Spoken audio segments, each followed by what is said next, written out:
After grandfather died, I inherited $15 billion. My mom demanded it when I refused. I found out my grandfather was dead from a push notification. Breaking. Al Mansour Holdings founder Kareem Al Mansour passes at 92. It came through while I was standing in the supply room of the community clinic where I worked, counting gauze rolls and checking expiry dates like any other Wednesday. The fluorescent light above me buzzed faintly. My hands didn't stop moving. I read the headline twice, then locked my phone and went back to labeling boxes. 2 minutes later, my mother called. I didn't answer. Not because I was in shock. Not because I wanted to be dramatic. Because I already knew what her first words would be. She would say, "Finally!" Or, "We need to talk." Or she'd pretend she was crying and then pivot to logistics. She always pivoted to logistics. By the time I finished my shift, I had 3 missed calls from her. One from my Aunt Dina and a voice note from my cousin Rami that said only, "Yo, pick up!" This is huge. Outside, the city moved like it always did. Buses, motorcycles, afternoon heat shimmering off the road. People argued over parking spaces. Someone sold roasted corn at the corner. My grandfather's death did not pause the world, but it shifted mine. Quietly, in a way that had nothing to do with grief and everything to do with what he left behind. I hadn't seen my grandfather in 3 years. Not because I didn't want to, because every time I tried, my mother somehow managed the schedule. Visits were inconvenient. Calls interrupted his rest. Letters never made it through the staff. At first I believed her. Then I learned to recognize the pattern. She didn't block me with anger. She blocked me with politeness. With a smile and a soft voice and reasons that sounded responsible. My grandfather, Kareem Al Mansour, was the kind of man whose name opened doors without knocking. He built Al Mansour Holdings from a shipping office into a global group. Ports, logistics, real estate, finance. His face lived in framed photographs in lobbies. His donations had wings named after him in hospitals. My mother, Lena, was the kind of woman who loved being associated with that power. She introduced herself at events with my grandfather's name attached, like a title. I was the opposite. Quiet. The simple one, as they put it. The one who worked a regular job by choice. The one who didn't dress right for galas. The one who didn't understand the family legacy. At family gatherings, my mother would say it like a joke. "Don't mind my daughter," she'd tell people, holding her wine glass with 2 fingers. "She likes playing poor." Everyone would laugh, the kind of laugh that said they agreed with her and they were relieved it wasn't them. I never corrected her. I learned early that if you react, you become the story. If you stay calm, you stay in control. That evening, I drove to my mother's house because it was expected, and expectations were the first weapon my family used. Her house sat in a gated community with trimmed hedges and security cameras that blinked red. The driveway was full, my aunt's SUV, Rami's sports car, even the driver's sedan parked near the curb. Inside, the living room smelled like expensive candles and cold air conditioning. My mother had already arranged bottled water on silver trays like we were hosting strangers instead of grieving. She stood when I entered. Her eyes were dry. She pressed her lips together as if to hold back tears that weren't there. "Oh, you came," she said, as though I'd surprised her. I kissed her cheek. "I saw the news." She pulled away and studied my face like she was checking for weakness. "You didn't answer." "I was working." Her gaze flicked to my plain scrubs, then away. "Of course." My Aunt Dina approached with a dramatic sigh and wrapped me in perfume. "Sweetheart," she said loud enough for everyone to hear. "Your grandfather, your poor grandfather, and you were at a clinic." It wasn't a question. It was a statement designed to make me sound small. I nodded. "Yes." Rami lounged on the sofa, scrolling his phone. "They're saying it was peaceful," he said without looking up. "But I don't know." "Old men don't just—" "Rami," my mother warned, gentle as silk. He smirked and shrugged. On the wall above the fireplace was a photo of my grandfather, shaking hands with a head of state. On the side table, another photo, my mother, younger, leaning into him, with a smile that looked practiced. I wasn't in either frame. My mother guided me toward the dining table where papers were spread neatly as if she'd been preparing for my arrival. "Sit," she said. I sat. At the far end, Dina's husband Hakeem cleared his throat. "The funeral arrangements are being handled by the board," he said, trying to sound important. He wasn't on the board. He just liked saying sentences that included the word. My mother nodded, then slid a folder across the table toward me. "What's this?" I asked. She placed her manicured finger on the folder's edge. "Documents. Estate. The will. Some details." My cousin finally looked up. "Oh, she showed it to you." I didn't open it yet. I watched my mother instead. Her posture was composed, but there was a tightness at the corner of her mouth. She was trying to control her impatience. "You haven't been to the office," she said. "You don't know what's happening." "What's happening?" I kept my voice level. She inhaled slowly, the way she did when she wanted to appear calm. "Your grandfather left things complicated. He made decisions without consulting anyone, as usual." My aunt leaned in, eyes sharp. "He was stubborn to the end," my mother continued. "You're his only grandchild." I didn't respond. She added quickly, "And, before you say anything, yes, of course, I'm his daughter. But the structure of his holdings, the trusts, it's all very technical." She paused, waiting for me to ask the obvious question. I didn't. So she said it anyway. "He left everything to you." The room went quieter than it had been all evening. Even the air conditioning seemed to drop its hum. Rami let out a low whistle. Dina's eyebrows rose, then settled into something like displeasure. My mother watched me closely, expecting a reaction: shock, joy, confusion. I gave her none. I had suspected. Not because I was special, but because my grandfather had been direct in the few conversations we managed to have without my mother hovering. He never spoke in riddles. He spoke in instructions. 2 years ago, he'd called me from an unknown number. His voice was thin but steady. "You're quiet," he'd said.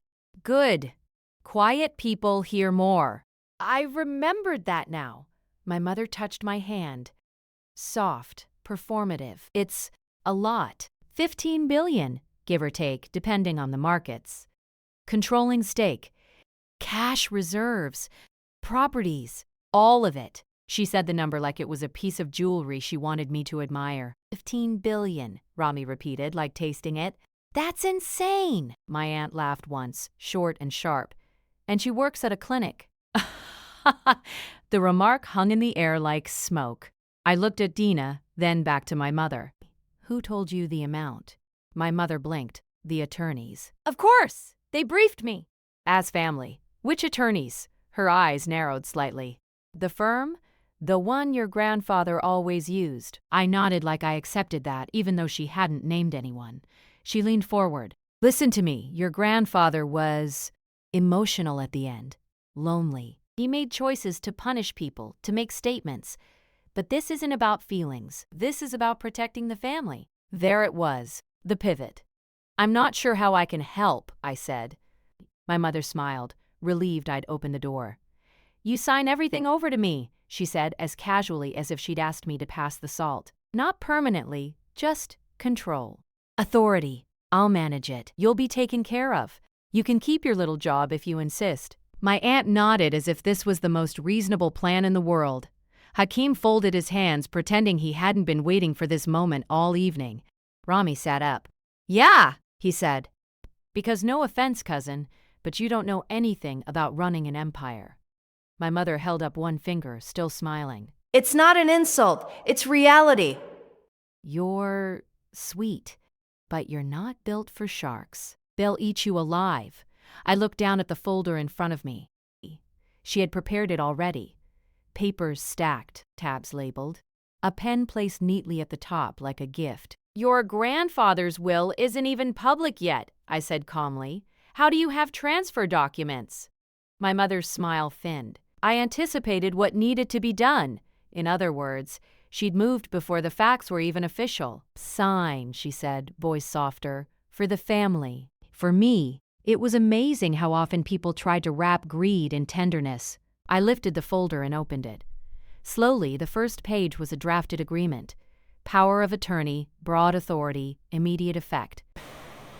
The language wasn't protective. It was total. My mother watched my face, waiting for a crack. I turned another page. A trust modification proposal. Another signature line. Another one, I said. Still calm, I'm not signing this tonight. Her expression froze for half a second before she rebuilt it. Why not? Because I haven't seen the will. I haven't spoken to the attorneys. I haven't had time to understand anything. My aunt scoffed. Time? He's dead. Time is exactly what we don't have. My mother squeezed my hand harder. Not painful, just controlling. You're overwhelmed. I get it. But this is bigger than you. You need to act before the media, before the board, before opportunists. Before anyone realizes you're not in charge, I thought, but didn't say. Instead, I slid the folder back toward her. I'm sorry, I said evenly. No. The room didn't explode. That's not how my family operated. My mother's voice stayed quiet. No? I nodded. Not tonight. Her eyes sharpened. Then when? When I've read everything, when I've met with the attorneys myself. Dina leaned back with a laugh that wasn't amused. Oh, she thinks she's going to be a businesswoman now. Rami smirked. This is going to be messy. My mother didn't laugh. She leaned closer, lowering her voice so it felt like a private moment, though everyone listened. You are my daughter, she said. You don't get to block me out. Not with something like this. I kept my face neutral. I'm not blocking you. I'm setting a pace. Her breath came out controlled. Do you know what people will say? That I raised a selfish child? That you stole from your own mother? I didn't steal anything, I said. I haven't done anything. You're doing it right now, she said, voice still soft. By refusing. There it was, the casual rewriting of reality. I stood. I'm going home. My mother stood too fast. No, you will stay here. I'll go, I repeated. She smiled again, bright, brittle. You're emotional. Everyone can see it. I looked around the table, Dina's satisfied expression, Rami's curiosity, Hakim's careful silence. They were waiting for me to lose control so they could label me unstable, unfit, irresponsible. I picked up my bag. I'm not emotional, I said. I'm tired. My mother's eyes flashed, and for the first time that night, her voice lost some of its softness. If you walk out that door without signing, she said, don't come back pretending you're family. I nodded once. Okay, and I left, closing the door gently behind me, already knowing she would call me again, this time with a different tone, a different tactic, and a plan that assumed I would eventually bend. I didn't react. I didn't cry in the car. I didn't send texts. I drove home, unlocked my apartment, and sat at my kitchen table in silence. Then I opened my laptop and created a folder on my desktop. I named it Recepts, and as my phone began to ring again, I let it ring, because I wanted the first record to be her voice, saying exactly what she thought I owed her. The call went to voicemail. Her message came through, calm and confident. Listen, she said, I'm going to make this easy. You can either sign voluntarily, or we can do this the hard way. I stared at the waveform on the screen, then clicked Save. And for the first time since the push notification, I felt something settle into place. Quiet, clear, and patient. Because if my mother wanted the hard way, I was willing to let her build it herself. The next morning, I received an email from a law firm I'd never contacted. Subject line, Urgent Execution of Estate Authority, and the sender name made my stomach go still. The email arrived at 6:12 a.m. from Albrecht & Howe LLP. Subject urgent. Execution of Estate Authority Attachment POA_draft_v3.pdf. I didn't open it right away. I made coffee. I fed my neighbor's cat, who had learned to wait by my door every morning. I sat at the small kitchen table and let the caffeine settle. Then I opened the email and read it once, slowly. The firm claimed to represent family interests and referenced a pending transfer of authority requiring my timely cooperation. The language was polished, impersonal, and presumptive. There was no greeting by name, no acknowledgement that I was the beneficiary, just a deadline and an attachment. The attachment was familiar. It was the same power of attorney document my mother had slid across the table the night before. Word for word, punctuation included, except this version had letterhead and a footer with a file number, which meant two things were already true. First, my mother had contacted attorneys before the will had even been formally read. Second, she had represented herself as acting on my behalf. I created a subfolder inside receipts and saved the email, the attachment, and the metadata. I took screenshots of the headers. I exported the voicemail she'd left me and labeled it with the date and time. Then I forwarded the email to a new address I'd created just for this situation and printed a hard copy. I didn't reply. At 9:03 a.m., my phone rang. I let it ring. At 9:17, a text came through. "Mom, we need to resolve this today. The board is asking questions." I took a screenshot. Saved it. At 9:41, another email from Albrecht and Howe. Subject, follow-up. Confirmation required, still no reply from me. By noon, my Aunt Dina posted a black and white photo of my grandfather on social media with a caption about legacy and family unity. In the comments, she replied to someone who asked about the inheritance with a single line, "Everything is being handled responsibly." I saved that too. At 1:30 p.m., I received a calendar invitation for a video call labeled Estate Alignment Discussion. Attendees included my mother, my aunt, two names I didn't recognize, and, without asking, me. I declined the invitation. The call went on without me. I knew because my cousin Rami texted halfway through. "Rami, you're really doing this?" Me. Doing what? Rami, making things difficult. I didn't respond. That evening, I finally did something my mother hadn't anticipated. I contacted the law firm my grandfather had actually trusted. I didn't have to search for it. I'd memorized the name years ago from a business card he'd once slipped into my pocket like it was nothing. "Call if you ever need clarity," he'd said. Not permission. Clarity. The receptionist transferred me to a senior associate named Miriam. I gave my name. There was a pause. Not long, but noticeable. "Yes," she said carefully. "We were expecting to hear from you." "Not my mother?" I asked. Another pause. Then, "We are aware of her communications." That was all she said about it. We scheduled a meeting for the following morning, in person. Confidential. When I hung up, my phone buzzed again. "Mom, you declined the call." That was unnecessary. I stared at the message, then typed a single reply. "Me.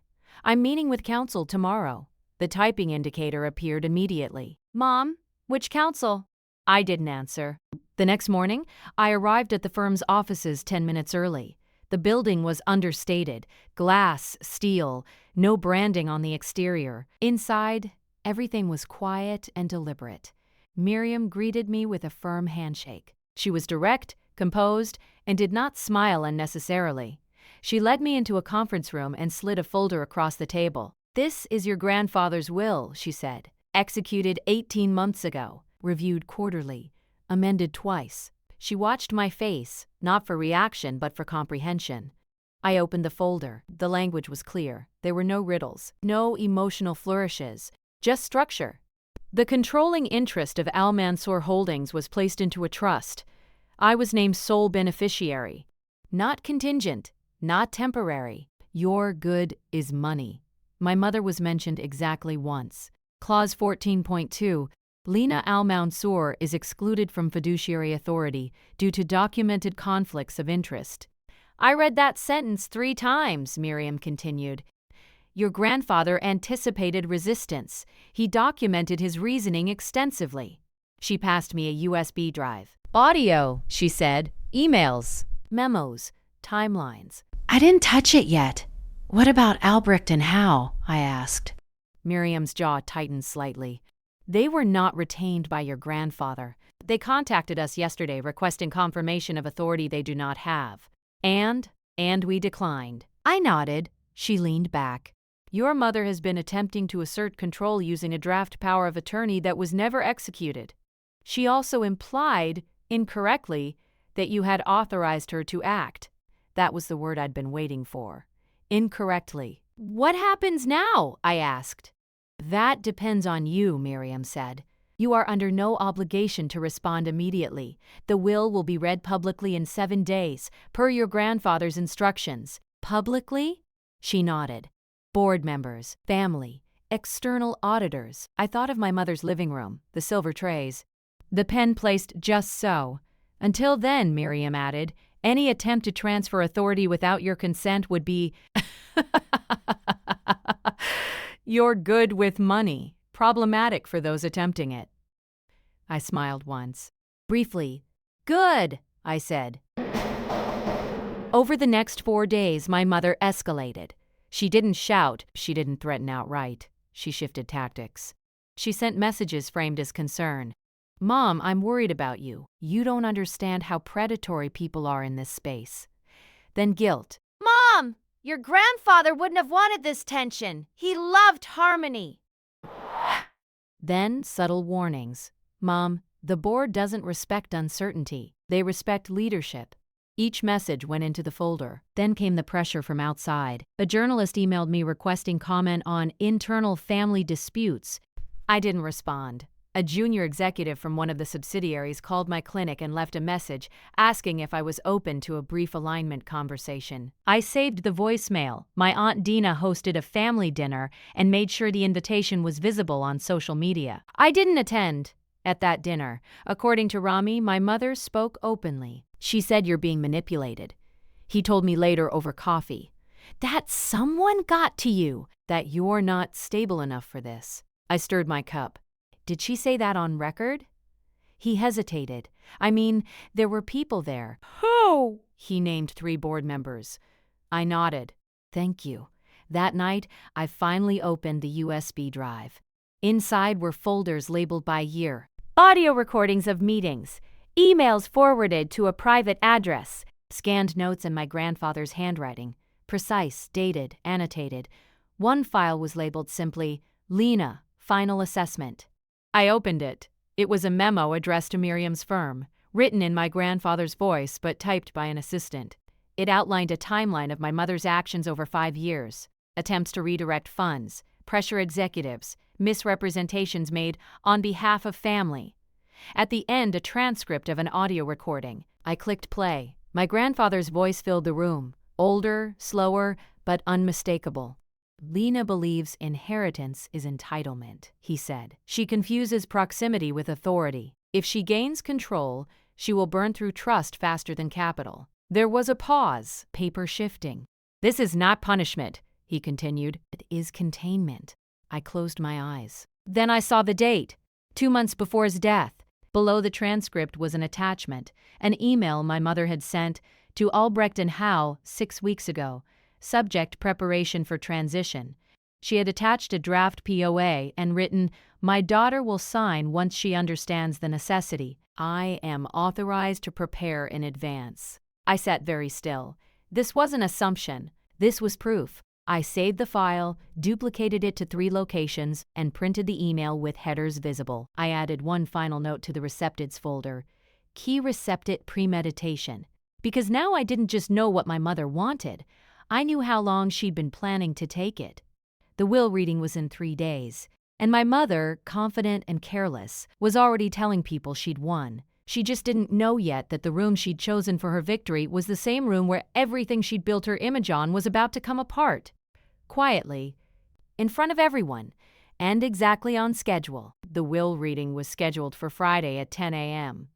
Location: the Executive Conference Hall at Al Mansour Holdings headquarters.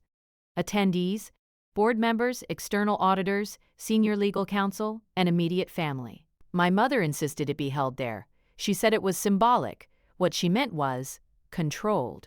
By Wednesday evening, she was already acting like the outcome was settled. She called me at 8:46 p.m. I didn't answer. She left a voicemail anyway. You don't need to embarrass yourself on Friday, she said, voice calm, almost kind. We can finalize everything before then. Quietly. I'll even let you announce that you chose to step back. People will respect that. I saved the file. Thursday morning, the pressure became public. A business columnist published a piece about succession uncertainty at Al Mansour Holdings. It didn't name me directly, but it quoted sources close to the family, describing a young, inexperienced heir struggling with responsibility. My mother forwarded the article to me with a single line, Mom, this is what happens when you hesitate. I didn't reply. Instead, I reviewed the seating chart Miriam had emailed me earlier that morning.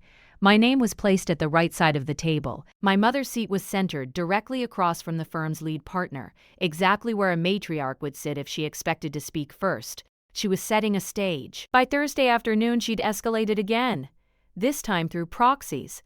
A senior board member called me personally. "I just want to say," he began, voice measured, "your mother has been very proactive during this transition." "I'm sure," I said. There's concern about continuity, he continued. Markets don't like silence. "I'm not silent," I replied. "I'm deliberate." He paused. "Your mother suggested you might appreciate guidance." "I have counsel," I said. Another pause. "Of course you do," he said, and ended the call. That evening, Rami came over unannounced. He looked uncomfortable, which was rare for him. "She's planning to make a statement tomorrow," he said. "Before the reading. Like a preemptive reassurance thing." "To whom?" I asked. "Press, board, everyone." I nodded. "What kind of statement?" "That she'll be temporarily overseeing strategic stability until you're ready." I smiled faintly. Did she say that part out loud? "Yeah," he said. Like it was already agreed. Did anyone challenge her? He shook his head. "No one wants to be on the wrong side of her." "Thank you for telling me," I said. He hesitated at the door. "You know, if this goes bad, it's not just about money. She'll make it personal." "I know," I said. After he left, I opened my laptop and reviewed the final sequence with Miriam over secure chat. Everything was in place. The documents were authenticated. The audio files were transcribed. The emails were verified by a third-party forensic consultant. Most importantly, the order was deliberate. No drama, no accusations, just facts, presented when they could no longer be dismissed. Friday morning, I arrived at headquarters at 9:30. The building buzzed with quiet tension, assistants whispering, executives standing too straight, security watching the doors more closely than usual. My mother was already there. She stood near the windows, speaking animatedly to two board members. She wore a tailored navy suit and a pearl necklace. I'd seen her wear only when cameras were present. She saw me enter and smiled wide enough for everyone to notice. "There she is," she said, loud but warm. "My girl." People turned. Heads tilted. Assessments were made. She walked toward me and kissed my cheek. "I'm glad you came," she said softly, "just for me. This will be easier if you don't resist." "I'm not resisting," I said. "I'm attending." Her smile tightened. "Good." As we took our seats, I noticed something else.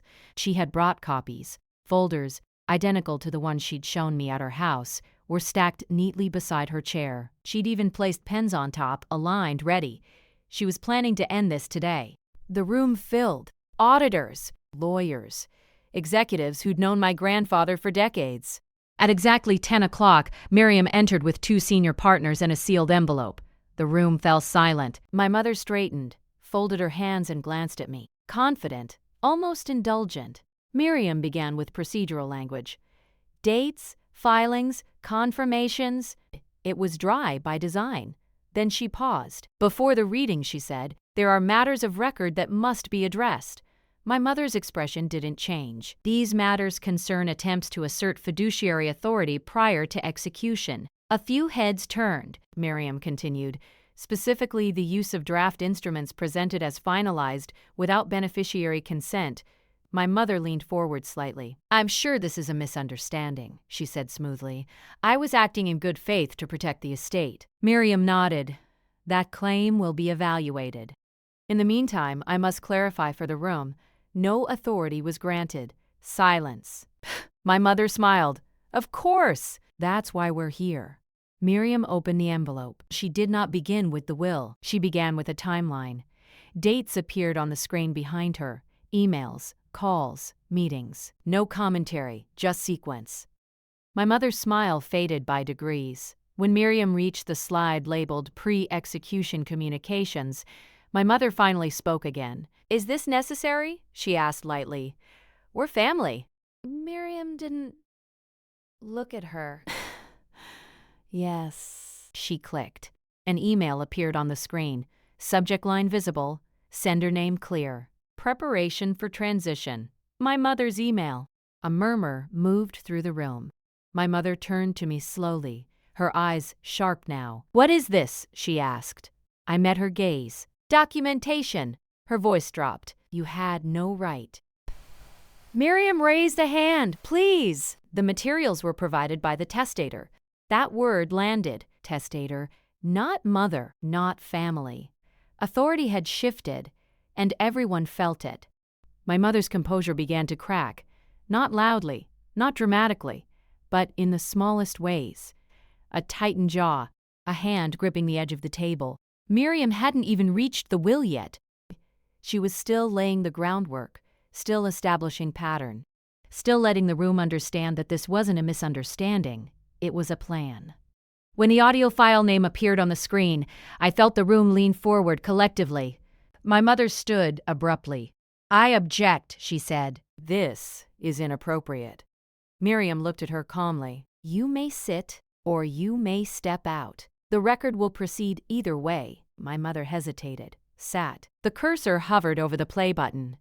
I folded my hands in my lap and waited, because this was the moment my mother had unknowingly prepared for herself. The public forum she'd chosen, the witnesses she'd invited, the authority she'd assumed she already held, and in less than 60 seconds, the room was going to hear my grandfather's voice explain exactly why she never would. The screen dimmed. The audio file loaded. And just before Miriam pressed play, my mother turned to me and whispered, no longer smiling, "You think this will end well for you?" I didn't answer. I didn't need to. The truth was already cued, and the room was about to hear it, every word, uninterrupted. The audio began without ceremony. My grandfather's voice filled the room, thin, deliberate, unmistakably his. "This recording is for legal clarity," he said, "not sentiment." No one moved. "My daughter Lena has attempted on multiple occasions to redirect authority before it was granted," he continued. "She frames this as protection. It is not." My mother's posture stiffened.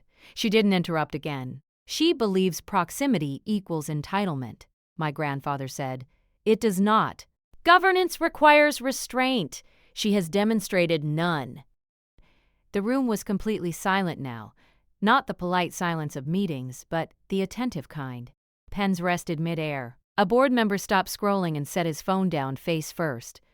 "I have documented every interaction," my grandfather went on. "Emails, calls, drafts sent without consent. I am not confused. I am not coerced. I am precise." Miriam let the recording play through its full 3 minutes. She didn't pause. She didn't edit. When it ended, she stood quietly and allowed the weight of it to settle. Then she said, "The will." She opened the document and read the relevant clauses aloud. Clear. Final. Unambiguous. Sole beneficiary. No fiduciary authority granted to my mother. Explicit exclusion due to conflicts of interest. My mother sat very still. She didn't cry. She didn't shout. She didn't plead. She did something else. Something I'd seen her do my entire life when control slipped away. She recalculated. "This is being taken out of context," she said, voice measured. "My father was under immense pressure." People fed him narratives. Miriam nodded once. "Which is why corroboration matters." She clicked again. Another screen appeared, this time a timeline. My mother's emails, dates, attachments, draft documents identical to the ones she'd tried to get me to sign. Then the forensic consultant spoke for the first time. "The drafts were created 6 weeks prior to the testator's death," he said. "They were circulated to a third-party firm with representation of beneficiary consent. That consent did not exist." A board member leaned forward. "You represented that you were authorized," he said to my mother. She met his gaze. "I represented that my daughter would authorize Dasharez." "That's not the same," he replied. "No," she said tightly. "It isn't," Miriam continued. Furthermore, attempts were made to initiate controlled discussions before the will was read, including press engagement and internal positioning. "She didn't accuse," she documented. The consequences began quietly. A board member asked for a recess. Another requested copies of the materials. The auditors exchanged looks that didn't include my mother. Finally, the chair cleared his throat. "Given the information presented," he said, Any interim authority assumed without beneficiary consent is invalid, effective immediately. That was it. No gavel. No raised voices. Authority simply moved. My mother looked around the room, searching for alignment that was no longer there. "You're all overreacting," she said. "This is a family matter." The chair met her eyes. "It was. You made it corporate." She turned to me then, really looked at me, not as a daughter, not as an extension, but as a separate person. "You could have handled this privately," she said. "I tried," I replied. My voice didn't shake. "I didn't raise it. I asked for time." For clarity. "You chose urgency." Her lips parted, then pressed together. The meeting concluded with procedural efficiency. No one lingered around her. People shook my hand. Not warmly, not effusively, but with something closer to respect. Miriam stayed beside me, steady. As the room emptied, my mother gathered her folders. The pens were still neatly aligned. She slid them into her bag, as if order might restore what she'd lost. At the door, she stopped. "This isn't over," she said quietly. I nodded. "It is, for me." She looked at me for a long moment, then left without another word. The aftermath unfolded over weeks, not hours. The board issued a statement confirming governance stability. The columnist retracted his speculation with a correction citing verified documentation. Albrecht and Howe withdrew from representation without comment. My mother didn't face charges. She didn't need to. Her consequence was something she valued more than money. Credibility. Invitations stopped coming. People grew cautious. Her name no longer opened doors. It slowed conversations. I didn't celebrate. I didn't announce anything online. I didn't give interviews. I did something quieter. I met with Miriam and structured boundaries, a professional management team. Independent oversight. No family intermediaries. My mother was informed through counsel, not personally, that future communication would be limited to defined channels. She sent one final message. "Mom, I hope you're happy. I looked at it for a long time before replying." Me? I'm at peace. That was true. Not because I'd won, because I'd stayed myself. I kept my job at the clinic for another 6 months. Not because I had to. Because routine grounded me. Because it reminded me that my worth had never been tied to a number. Eventually I stepped away, on my terms. I moved to a quieter place. I rebuilt a life that didn't require proving anything. Sometimes people ask me what it feels like to inherit something that big. I tell them the truth. It doesn't change who you are, I say. It reveals who the people around you already were. I still keep the receipts folder. Not out of fear, out of respect. For myself, for the process, for the lesson my grandfather left me. Power doesn't need to be announced. It just needs to be held, with patience, clarity, and the discipline to wait until the truth can speak for itself.